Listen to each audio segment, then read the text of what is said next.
I know you're frustrated with your bowels. None of this makes any sense, and this disease sort of feels random. At least that's what you've been told. But you need to know that none of this is your fault. Because right now, your doctors don't even know why you're sick. They're just giving you medications, hoping for the best, while you watch new symptoms pile up. You go back to the doctor, get a new diagnosis, they give you even more medications, and the cycle continues. In this episode, you're going to learn why your doctor isn't actually addressing the root of your gut disease so that you can have a foundation to begin advocating for yourself. We're going to walk together on a little journey through history, and I'm going to show you why the medical system has changed so much in the last 100 years, and you'll start to understand what's really keeping you sick. We're going to discuss the problems with something called standard of care and why this is so bad for your Crohn's or colitis, and even how to speak a new language called symptomatology so you can learn what your body is trying to tell you about what's actually causing you to be sick. Here's the thing. You deserve answers so you can begin the healing journey that you've been looking for, and you're going to get them coming up on this episode of Reversing Crohn's and Colitis Naturally. Contrary to what your doctors told you, Crohn's and colitis are reversible. Now, I've helped hundreds of people reverse their bowel disease, and I'm here to help you do it too, because inflammation always has a root cause. We just have to find it. This is the Reversing Crohn's and Colitis Naturally podcast. Now, I do these live trainings in my Facebook group every single week and put the audios here for you to listen to. If you want to watch the video versions of these episodes, just click the link in the show notes to get access to our Facebook group and YouTube channel. And for weekly updates, information, tips, and tricks, you can sign up for our email list by clicking the link in the show notes below. There's a reason why you're sick, and the truth is, there's a system in place that prevents you from learning the truth about how to get healthy. And I know it sounds tinfoil hatty, but bear with me. I promise we're gonna get some information that you wish you knew a very long time ago. Now, if you're new here, my name is Josh Deck. I'm an IBD specialist, medical lecturer, and physician's consultant for Crohn's and colitis and severe IBS. And my team and I have helped hundreds of people reverse their IBD by figuring out the reason why you became inflamed in the first place. And I can tell you right now, it is never random. And in this episode, we're talking about the information around reversing IBD that's been shadow banned. That means it's been hidden by social media, but not deleted. It's just been pushed down so nobody can actually see it. So right out of the gate, let's get started by debunking everything that you think you know about IBD. You're told, number one, here's what we're gonna talk about, okay? We're told, number one, IBD is autoimmune. That's the first thing we're told. It's an unknown condition. Number two that we're told is it's just genetic. And three is we're told it's idiopathic. This means there's no known cause. These are the three foundational pillars of IBD that say it's autoimmune, there's nothing we can do, you have to be on drugs for the rest of your life. Right out of the gate, we're gonna come swinging. I'm gonna debunk this with you in like a minute and a half, okay? So hold on to your hats. Number one, IBD is autoimmune. False. Black bears. Now, the reason IBD is not autoimmune is because only about 50%, that's 40 to 60%, have any IBD antibodies at all, and other antibodies are 5, 10, 15, or 20% of the people dealing with Crohn's or colitis actually have these antibodies. Therefore, it's not autoimmune in at least 50% of people. That's number one. Number two, to say it's just genetic. Yes, there's a genetic component. That's no doubt about it. But genetics don't guarantee anything. They don't ever guarantee you get sick. It just makes you prone. For example, 5 people all stand in a room together and all have a mold infection. They all get exposed to mold. One might get Parkinson's, one might get asthma, one might get Crohn's, colitis, one gets arthritis. Maybe a sixth person gets nothing because they don't have that genetic weakness or susceptibility. So there's a genetic component, but here's one more stat for you. North America, okay, is 5% of the global population. They have 50% of these inflammatory bowel diseases. It can't possibly be genetic. That is an epidemic instead. And so the third piece I'm going to give you to back that up, we say, well, it's just genetic. It's all North Americans then. Not true. To say it's idiopathic, means no known cause. Go to the stats. Look at the CDC in 1990. Depending on the study you look at, there's about 2 million cases of Crohn's and colitis worldwide. Today, it's north of 7 million. Some suggestions are up to 8 million. So it's increased upwards of 5 times the amount of bowel disease in the last 35 years. So that means there's something causing it, and it can't just be genetic to see it climb that much in just 30 years. It would take hundreds of years. So all these three pillars they stand on for autoimmune, IBD, genetic, nothing we can do, right out of the gate, completely shattered. Doesn't make any sense. There's no legs for it to stand on. So what I want to do now is take you guys through a little walk through history. I want you to understand something extremely important. And this is where I want you to indulge me with a little tinfoil hat moment. Everything we think we know about healthcare has changed dramatically in the last 100 years. Some for the better, 100% about it. Some for the better, but much of it for worse. So let's talk about this. I want to go back all the way to the American Civil War. I feel like I need a chair and like a couch with a pillow to sit on and talk to you guys about my lecture here. But here's what we have to look at. Let's go back to the American Civil War. It started in 1861. Now, historians suggest it should have ended by 1862. However, there was a doctor by the name of Dr. Francis Porcher. And what he did is he came out with a book. He was a pharmacist, a botanist, a medical doctor. He came out with a book called Resources of the Southern Fields and Forests. Now, this book was all about the fauna and the herbs and things that they used for health and healing at that time. This is off the back of guys like Nikola Tesla, who used sound waves and frequencies and all kinds of stuff to help break up cancer cells and help the body heal. Really amazing tech. And this document, this Resources of the Southern Fields and Forests, was used between 1861 and 1865. The war should have ended in 62, but historians suggest that this book by Dr. Francis Porcher was so effective in the herbal medicine, it extended the war double, 2 extra years, which is quite astonishing. So we've seen a lot for thousands of years. Ayurvedic medicine, a lot of Eastern medicine, Chinese medicine, even Western medicine was using herbs and natural remedies to help the body heal. So jump ahead, now 1865, the American Civil War ends. We're still using all these things out in the field in natural medicine. 1870, John D. Rockefeller founds Standard Oil.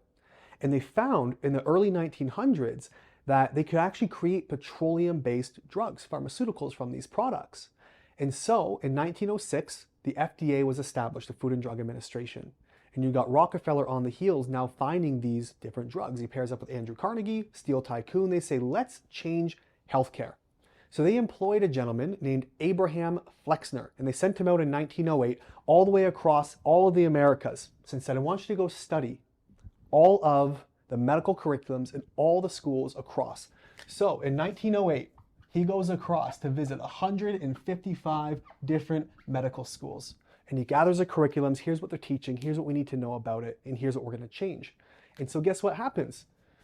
Based on the funding of John D. Rockefeller, in 1910, he publishes something, you can look this up, this is all historical fact, something called the Flexner Report. And that was a compendium of all the medical colleges and all the schools and the reform they were going to use for science-based modernization of medicine. Regardless of the last 5,000 years of evidence and data that they had, we're going to change everything right now.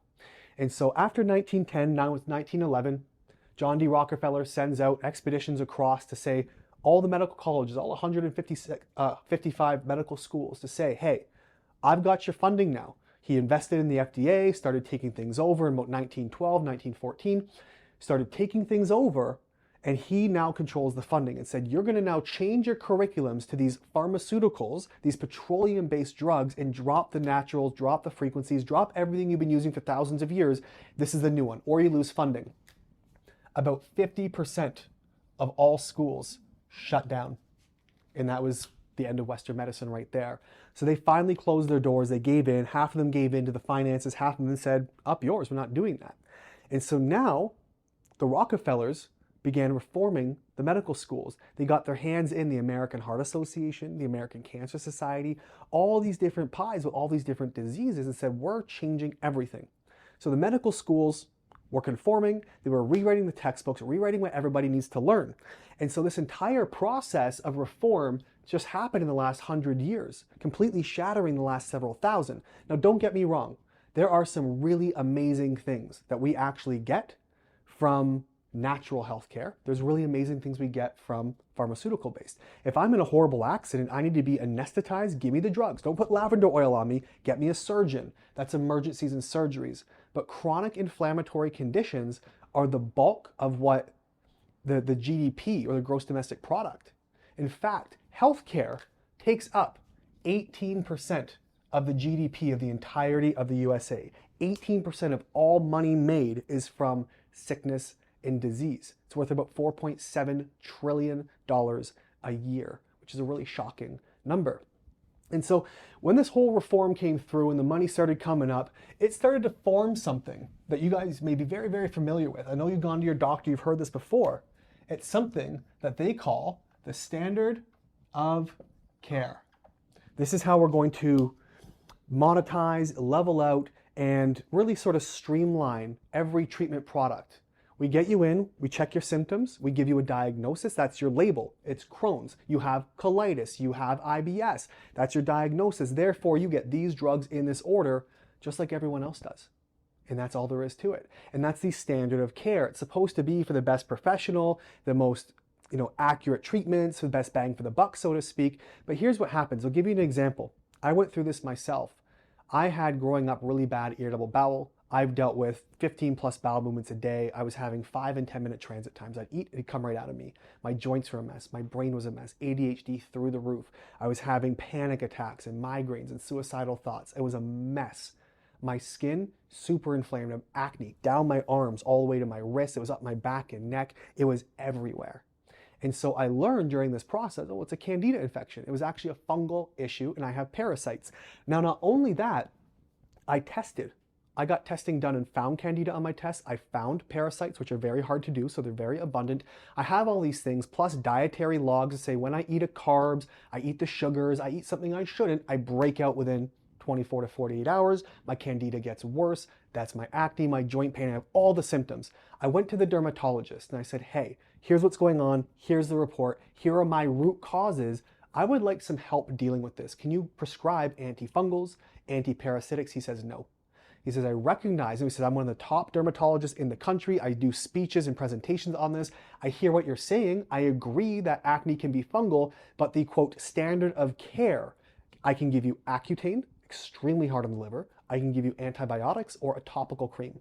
So here we are throwing a bunch of stuff at it to see what can maybe help, rather than getting to the root cause, which he is well aware of existing. He knows this is my root cause, but he's not allowed to do anything with it because the standard of care says treat the symptoms, not the root cause. And you're dealing with that right now with your doctors. They're going through the standard of care. They're giving you the drugs to mask the symptoms. And everything that you're dealing with has a root cause. It'd be no different than going for a walk barefoot, you step on a thorn and it's pierced into your foot and you go to the hospital and your doctor goes, well, it looks like that thorn is just part of your body now. It's just part of your DNA. There's nothing we can do, but here's some numbing cream for the pain. Use this for the rest of your life. When it gets infected, we'll give you antibiotics. What do they do with bowel disease? Well, you come in, you're having bowel disease. It's just part of your body. There's nothing we can do. It's part of your genetics. Here's something for the pain. You'll take it for the rest of your life. And when you get gut infections like C. diff, here's some antibiotics. It's really no different. And so we have to understand that this root cause happens. And so let's go back to the top, what's happened now with our standard of care. Let's go back to what we just talked about coming in here. Number one, we say, the Western will say, your doctor will say, IBD is autoimmune, it is genetic, and it is unknown cause or idiopathic. Well, it's not truly autoimmune, but the standard of care says to treat it like it's autoimmune. 50% or more of cases don't actually have any antibodies, but it's standard of care. So once you have the symptoms, you get diagnosed with the disease, you get these drugs anyway, no matter what. We're not going to bother testing for antibodies most of the time. Some do, some don't. But the irony is even the drugs they give you to treat your Crohn's or colitis can actually create these same antibodies. So do you have them or do you not? Why are we treating it in standard of care? The next one is it's just genetic. Well, your gut bacteria has been absolutely wrecked over the last 100 years. There's been tons of antibiotics and chemicals, 100,000 or so chemicals estimated to be added to our world in the last 100 years, most to our food supply. Artificial sweeteners and chemicals and toxins and food coloring and preserves and thickeners and emulsifiers. They're well known to be horrible for your gut and gut bacteria, which influences what? Genetic expression. And to say, again, is it autoimmune? Is your body attacking your own tissues? Or is it now attacking your mutated microbiome and your gut is simply caught in the crossfire? These are two very different ways of looking at it. The third is saying it's unknown. Well, I just gave you 500 reasons why, or 100,000 reasons why this can be happening to you, even worse since the 1990s. Again, 1990, about 2 million cases globally. Right? Let's take a look at this. Let's see what's happened since then. We know the chemicals, we know the foods, we know the junk. So back in 1990, we have approximately 700 to 900 different pesticides, chemicals approved for use on our food. Fast forward to 2020, in the USA, it's 18 to 20,000 different chemicals approved for use. Almost 1,000 of these are nerve agents. They disrupt your microbiome. Glyphosate, for example, Bayer bought out Monsanto's glyphosate. They recently paid out over $11 billion. That's 11 billion with a B. $11 billion in lawsuits for cancer, to settle over 100,000 lawsuits for causing cancer with their glyphosate product, with 30 to 40,000 more still pending. And guess what? They're still allowed to use these drugs. So what's happening? Why is this going on? Is it really unknown, or are we turning a blind eye because the FDA, the insurance companies, the big food, big ag, they all work together. They're all in cahoots together. Could it be? Tinfoil hat moment. So my hairline's back here. My tinfoil hat keeps rubbing my hair off. But think about it. Look at the CEOs going from one company to another. And this is what we see on an ongoing basis. And so we have to understand that there's a lot going on in the deeper trenches of this stuff. And so we start to look at the 3 biggest industries in the USA. We talked about it consuming 18% of the GDP, which is about $4.7 trillion a year made in sickness and disease. The 3 biggest industries in all of North America. 1, pharmaceuticals. Those are John D. Rockefeller's petroleum-based drugs. Number 2, we have health insurance. Health insurance is a major, major taker of industry and income. And of course, your last one being hospitals and hospital care. Trillions of dollars sunk into these 3 things, making up a total of 18% of the entire US income from sickness and disease. If you're the one who founded the system, why would you drop it? A patient cured would be a customer lost. If you're the one who founded the system and got involved for the money, Martin Shkreli was known as the most hated man in America. He was Big Pharma's fall guy for a long time. He was on the news, he quoted saying, "We are not in the business of curing people, we're in the business of making money. We have a responsibility to our shareholders." And so we have to understand that, unfortunately, there's a lot of this being hidden. And a lot of this information I'm sharing with you, it gets what's called shadow banned. You bring it up and try to share it, and then it gets pushed down. It doesn't get deleted, it just gets hush hush. So the algorithm puts it way at the bottom. You got to dig really far to find it. Sometimes you even go to my page and may not even see it. And this is what we're working with. So what I want to talk to you about is the last piece of the puzzle, which is learning a new language. It's called symptomatology. This is the language your body speaks. It's the art of listening to your symptoms. Symptoms are not a bad thing. Symptoms are a gift from an incredibly intelligent, innate intelligence of your body to try to cry for help. We have to understand that symptoms are signs of things. Signs of what you see, symptoms what you feel. A bloating of the belly, that is a symptom because you can feel the bloat. It's also a sign because you can see the bloat, for example. Okay, so signs and symptoms. This is symptomatology. Think about this. If your digestive system has a set of vocabulary, has a set of words it can speak, it's about a little more than a dozen, maybe 15, 16 words. Whether you have a stomach flu or Crohn's and colitis, it says the exact same words. It says gas, bloat, pain, constipation, nausea, vomiting, diarrhea. It might say increase or decrease appetite, blood, mucus. These are the words it can say. Whether you have a stomach flu or Crohn's and colitis, it says the same words, it just says them louder the worse the disease process is. But there are about 13,000 other symptoms outside of your gut we can look at. And this is where symptomatology comes in handy. We have to look at the rest of your body. When you eat certain foods, how do you feel? Are you prone to illnesses? Do you have allergies? Even right down to, do you get electric shocks touching carpets and doorknobs? Are you someone who grinds your teeth? Do you have thyroid issues, hormonal issues? Do you have sexual hormonal issues like PCOS? Do you have erectile dysfunction? Do you have vaginal dryness? Do you experience psoriasis, eczema, acne? Do you have joint pain? These are all symptoms we can look at that are not in your gut, a very small vocab. We can go outside of that to listen to what your body's telling us. This helps pinpoint the root cause.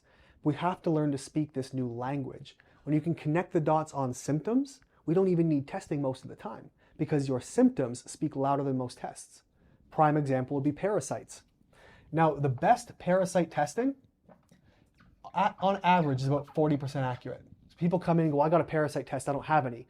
Well, you grind your teeth, you're very irritable, you've got issues digesting fatty foods, you've got a SIBO condition, you've got autoimmune diseases, you've got sinus issues, you've got psoriasis, eczema, dry skin, you've got early signs of balding, early menopause. These things can say, well, you got parasites, regardless of the fact that your test came back negative, you still got them because your symptoms, your body is telling us what we need to know. We're looking at a test and ignoring it. It's a different language, but we have to learn how to speak it. And so here's what I want to do for you. If you're listening to this right now and you're thinking, wow, nobody's told me this before, because frankly, no one has told you this before. No one has told you that your body's symptoms tell a story. Your doctor hasn't told you IBD is reversible. Your doctor's told you IBD is autoimmune. There's nothing you can do. They told you you're on these drugs for life. And this entire time you're wondering, how did I go from healthy to sick? How did my baby get sick for no reason? How come my child is ill? It's not in my family. It's not in genetics. Even if it is genetic, what might be causing our genetics to express this way? I know genetics are not doom and gloom. It's just sort of a hair trigger. So what caused something? What pulled the trigger? You're wondering, why hasn't my doctor talked about this? Well, let's go back to 1908 and figure out why they've not been taught this stuff when the curriculum changed. These are the answers that you need to know, the answers you deserve. And what we can do for you right now, if you want to comment the word, you want help right now, comment the word solution. And what I'll do is I'm going to reach out. We'll talk to you about the gut health solution. I'll have a conversation, sit down, walk through your symptoms. What's going on? What caused your disease? How did this come to be so we can go back to the beginning and unravel this process so you can become healthy again like you deserve to? Because everyone can get better. If you were here last week, it is available on YouTube. It's available on a podcast. Larissa Tassio shared her story. Back in 2013, she was diagnosed. She had issues for many years before that, severe ulcerative colitis. She so vividly described it as having squirrels with the razor blades attached to their feet running around on her insides. Like horrific pain, debilitating. Our first call together, after she commented solution, she was on the toilet during that call. That's how severe these things can be. You don't have to live that way. She now got back 16 weeks in the program. Her colonoscopy report, near perfect. One little spot left. Her doctor says, I don't know what you're doing, but keep going. And you know what he said after that? Would you like to try some mesalamine? Still offered her more drugs, even though she dropped drugs for 16 weeks, did this and got better. Everything can be done. There is more hope, and I promise you there's so much more. If you comment the word solution, we're going to have that conversation to see what this looks like to get you the help that you need, the help that you deserve to begin reversing this thing. There's no obligations. It's just a conversation to start that. We have all kinds of resources all across the board. We have free stuff. We got cheap stuff. We got our custom stuff. We have everything that you need. It's just you in one word, keeping you from getting healthy. Thank you so much for coming. We're going to see you next week. I know you're sick of being stuck in the system and being cycled through on medications and moved around from doctors and tests like cattle. And if this is finally starting to make sense to you, I want to invite you to reach out to me and my team. Obviously, you can't comment the word solution on the podcast, but I left the link in the show notes for you to click on so you can connect with me and my team right away to get the help and answers that you've been looking for. There's nothing standing between you and taking back your health except for the action that you do or do not take right now. The most important feedback I hear from our clients is, I wish I found you sooner. So take the plunge and send me a message using the link in the show notes below. I can't wait to meet with you.